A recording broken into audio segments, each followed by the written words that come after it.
All right. Well, morning, everybody. Uh, this month, we're going to talk about winter weather hazards. Of course, this time of year, we've got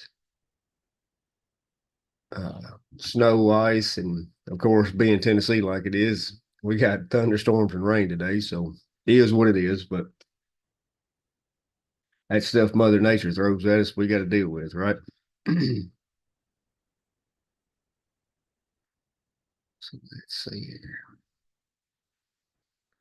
I don't know if this thing will play or not. We'll see.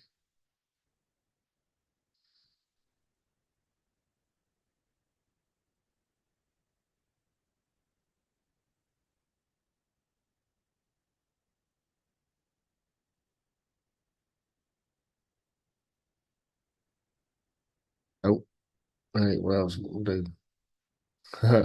Now I don't know how to get past it. There we go. Nah, apologize. Um, I threw that video in there because two things. As far as outside folks, we tend to get into a lot of places we can't get out of. That's just what we're known for, right? The other part of it, I had a fella down there, and Ashland City CEMC folks point out to me that that's a little ironic, ain't it? And I said, "What are you talking about?" He goes, the Mennonite folks, they don't even use electricity. I said, yeah, I guess you're right. But we have a tendency to get into places when it's this winter weather and mud and everything else, right? With that being said, we're going to talk about driving, slips and falls and trips, and of course, working out in it in that extreme cold, right? So everybody out there knows that between now and April, it's either going to be 20 degrees when you wake up or 60 degrees when you wake up, -10 wind chills and all that kind of stuff. So all that uh wintry weather we had to deal with. Problem is when we get out in it, of course, loss of traction, other folks on the road, all that stuff is going to play a part in this. Now, with the folks who drive the big trucks, that's a catch 22, ain't it? Because yeah, I remember my granddaddy, we throw wood to back of a two-wheel drive, Chevrolet. We throw about a half a rick of wood back there. He'd go anywhere in the world with a two-wheel drive. Them bigger, heavier trucks tend to go better, but when you do get stuck, you get stuck. You know what I'm saying? So we're going to talk about some of the things you can do to help that. Not to mention, like I said, them other folks out on the roads. Of course, with that ice and black ice and snow and bridges freeze over before roads do, all that stuff tends to break up the traction we got, right? Them tires are not making good contact with that pavement or that ground. Some of the things that some of the things we got to deal with also is I don't know, I think it's cool, but y'all might not like it, but I think it's cool when you're driving at nighttime and it's snowing real heavy. You got what looks like Warp Space Nine, you know what I mean? You're going through Star Trek or something, but all that snow coming down. Well, problem is that reduces visibility. You can't see the deer frolicking out there in it and jumping across the road. Down here, with the amount of snow we get, yeah, it can hide some stuff. I mean, I've been up north where the in-laws are at, up there in northern Indiana, and they get 2 or 3 foot of snow, and that will cover up fire hydrants and stumps and everything. But down here, probably covering up where driveway starts, where some culverts are or ditch is. Those things could be hidden. That could cause a problem. You pull in too early, drop off in a ditch, and then of course this time of year, uh, with that freezing and thawing thing, in potholes just get gigantic. So that right there is just a destroy your front end alignment, of course. So these are some of the things we've got to look out for during winter weather time of year. Some personal factors that you can uh, sort of control yourself, right? We need to adjust the way we actually drive and the speed we drive and the following distance we have simply based off of we got to it ain't necessarily give yourself more time to react because I think you'll probably see a problem and try to react. But when you hit the brake or you turn the wheel, it ain't gonna do nothing, right? It's gonna either keep sliding or moving in the wrong direction because that truck ain't got time to react. Some work factors, of course, with us, we work in all kinds of weather and all kinds of daylight and darkness. But I've known the older you get, it tends to be worse when you're out there driving at night and the glare off the headlights, and especially if it's raining or snowing, that glare just gets worse and it's harder and harder to see, especially when you back up.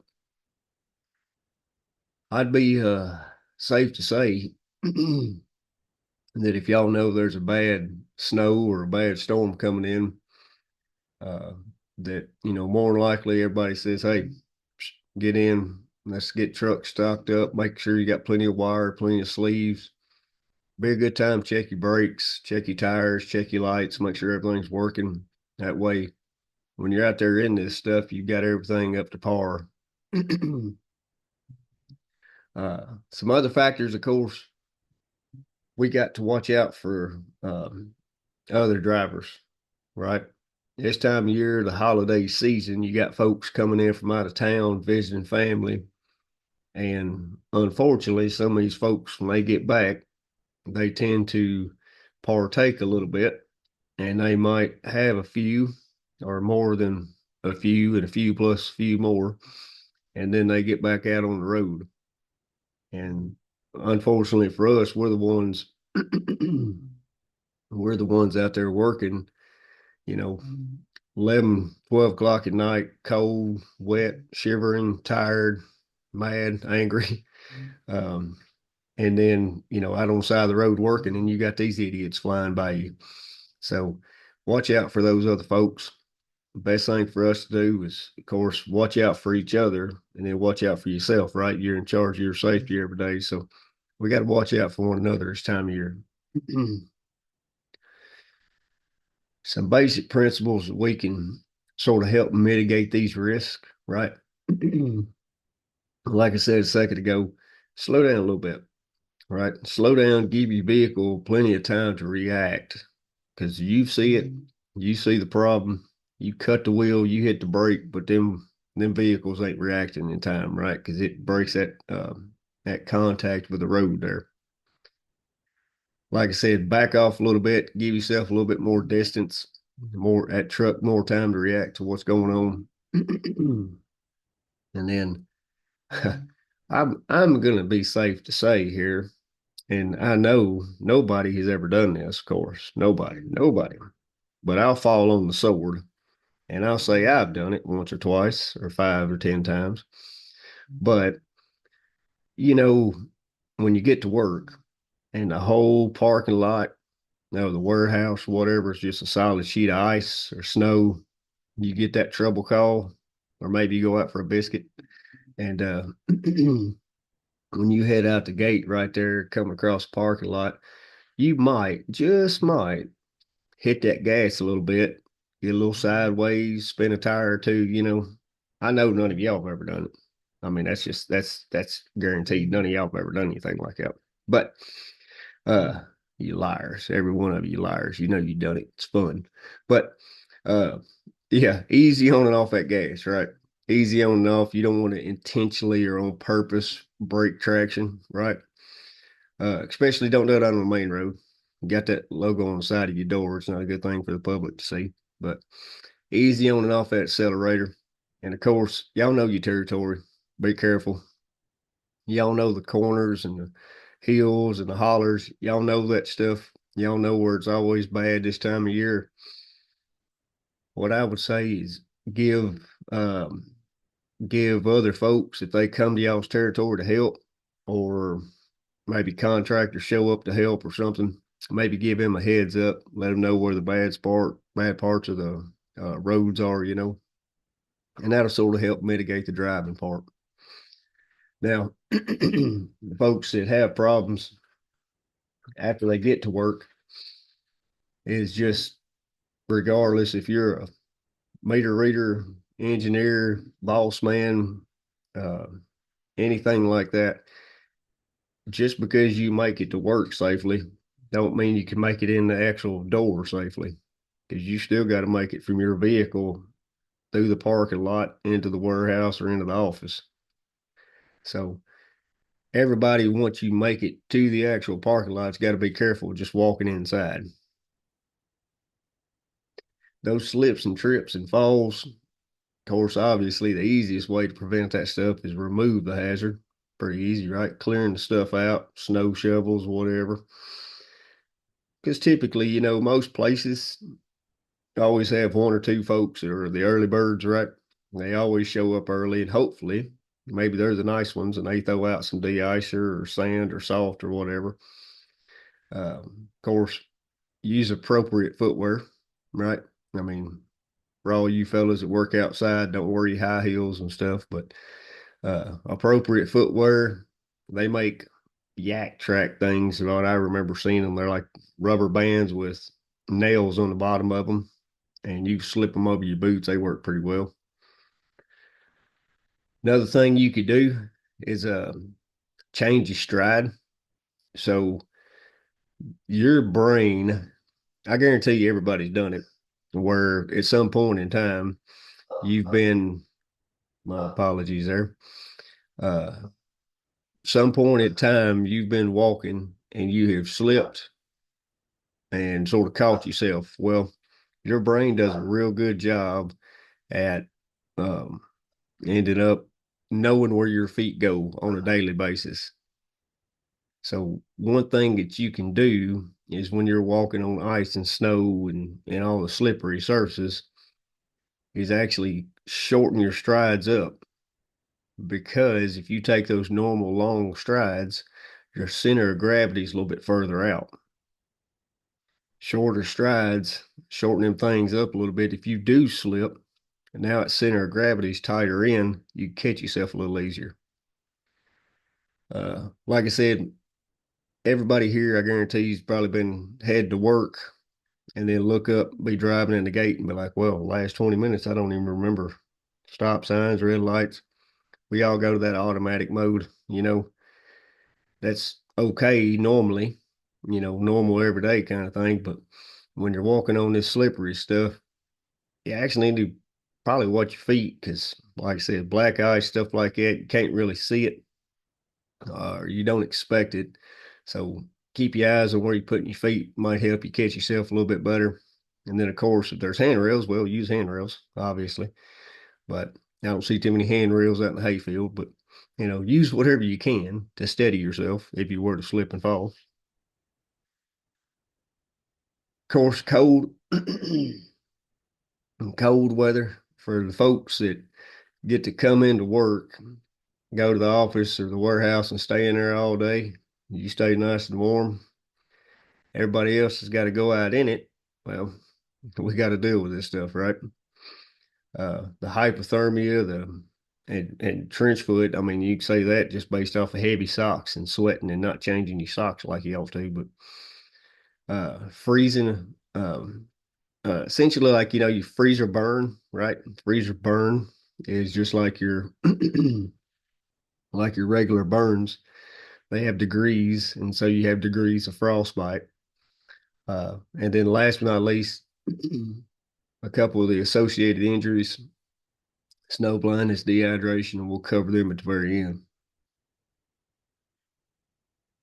Apologies there. There's a little rough looking picture. uh, but the hypothermia thing, right? So your body does a good job of taking care of itself. And your body is a lot of times smarter than you are. If say you're out there changing out a pot, right? Changing out a pot or hanging a service, doing something, you start shivering, shaking, teeth start shattering, chattering a little bit. That's your body's way of telling you, hey, boo boo, I'm cold, right? Hey, I'm cold. I need you to warm me up. And if you choose to overwrite your body's signals and go, you know what? I'm staying out here. Stay out here and I'm going to finish this up. Your body then goes, okay, well, this is on you then. I'm taking care of me. Your body actually starts vasoconstricting, and that's essentially um, where your blood vessels and veins and arteries and stuff start squeezing down tighter, and it pushes blood back into your main part of your body, into your trunk and head and all that. Because guess what? The internal organs, the brain, all that stuff is important for you to live. The fingers and nose and toes and all that stuff, none of them are important for you to live. I mean, just look at me, right? I mean, obviously, fingers ain't important to live. So that's your body's way of saying, hey, I'm taking care of myself. I can do without these things. Another thing that we deal with is cold water immersion. Uh, let's see, the way I've been describing this, right, is the difference like go, because we're the opposite of summertime, so I'll talk about summertime real quick. So the difference in like dry heat and humid heat, right? People say there's a difference. Well, there actually is a difference in dry heat and humidity. So when you sweat, all that water gets to the surface of your skin, and if it's dry air on the outside, that water evaporates, and that's how it cools your body. Humidity in the air means there's too much water in the air and it can't evaporate, hence you're hotter, right? Problem is in the wintertime when it's cold and it's a lot of dry air, if you sweat, you will cool 25 times faster, right? And in the wintertime, you don't want that. That makes things worse, a whole lot worse. In fact, I'll just tell you, doing this job right here, I do a lot of, I don't know, maybe 2 or 3 times a year, I can point at something that we're talking about and be like, hey, I've done that. Don't do that, right? Perfect example. I don't think I had frostbite. I think I had frost nip, technically, but it's like first degree frostbite. But my toes didn't look like that. My toes did change colors, but I was about 10 or 12 years old on a hunting trip with my buddy and his dad and his uncle and all of them. And we was up around the nearest of the Harpeth up here. And I got my feet wet, boots and socks wet. Of course, me being young, I was an idiot, didn't bring anything extra. And I didn't want to say nothing, ruin it for everybody. So I just trudged on through it, right? Same wet boots, same wet socks for 3 days. And it was this time of year, right? And I got cold. They got really, really cold. They got really, really painful. And it was something that honestly, I could not walk on my feet. I mean, by the time we left that little tent, our little camping area, I could not walk. I got home, took everything off. My toes just started changing colors. The one thing I remember about it to this day, man, clear as a bell, is my dad had to get a mechanics creeper and he brought it in the house and I'd sit on that mechanics creeper and I'd roll around the house. That was our uh, hillbilly wheelchair, I guess you could say. But I can tell you it's painful. I can tell you it's really painful. I highly suggest that when you're out there working, if your body is giving you signals and signs and saying, hey, this is cold, that pins and needles, that numb, things don't work right, ain't no reason in the world to lose anything over being cold. All right. Ain't no lights in the world worth losing it. All right. So how to solve these problems, right? Mitigate these hazards, dress appropriately. That's pretty easy, right? Layer up. I know it says wear a single pair of socks that wick away moisture, but I personally like the layers, right? Layers trap in air that keeps you warmer, in my opinion. Um, but don't be going out there in t-shirt and shorts, I guess. But uh, and while you're layering up, definitely keep them dry. I would say that if any of y'all ever worked with me this time of year, about 10 o'clock, you're gonna see me stripping somewhere on the side of the road because I'm peeling layers off because I get hot. Uh, Limit exposure. That's easier said than done for us, especially with you really can't just oh, I want to come down now. I'm in the middle of a three-phase change out.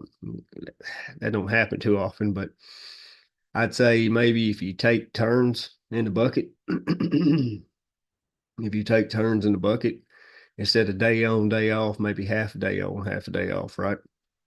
Uh, and then in case of frost nip, frostbite, anything like that, uh, warm it up quick as you can.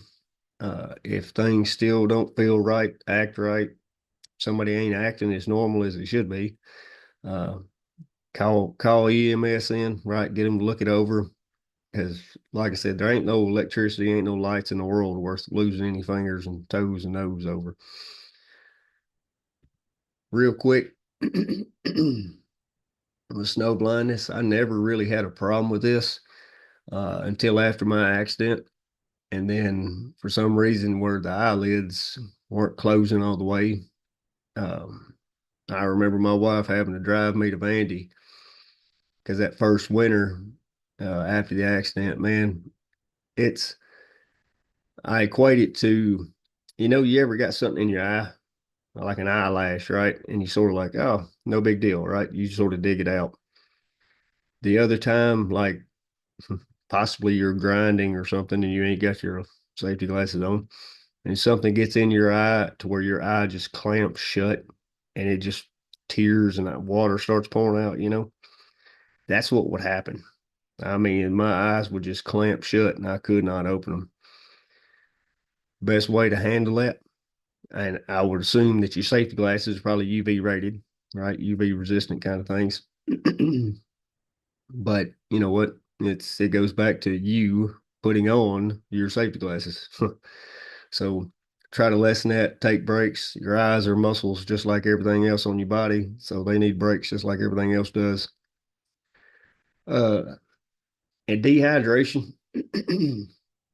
We don't really talk about dehydration this time of year because, we're not hot. We're not sweating. Yeah, well, I mean, your body's leaking all day, every day. That's just the way it is. But the dry air in the wintertime draws this stuff out of your body. Old boy put it to me this way, and I like the analogy, so I'm going to share it with y'all. If uh, anybody here has ever enjoyed maybe a Wendy's Frosty or a Dairy Queen Blizzard, right? You know how thick that stuff is, right? You don't just stick a straw in there and start, gulping it down. That's your blood dehydrated, right? You don't drink enough water or Gatorade and stay hydrated. Your blood, like the viscosity of it gets thicker. Instead of your blood being like an OW20 weight, your blood's like an 80, 90 weight girl, honestly, it's harder on your heart, harder on your organs, harder on your joints, harder on everything else. The more you're hydrated, the better off your body is. I like that analogy. I think it works and I think it makes sense. So that's why I share it.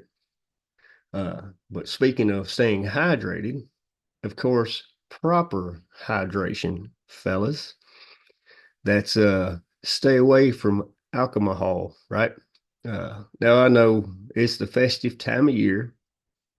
We're out at Christmas parties and New Year's Eve parties. We're going to have a good time, and I hope y'all do. I hope you have a great time out there. What I'll say is don't overdo it. And how to help with that is take you a drink of water or Gatorade in between a couple of them, and that'll help you, especially the next day. But please, please, please, please do not drink and drive. All right. Do not drink and drive. You know how important that driver's license is to your job.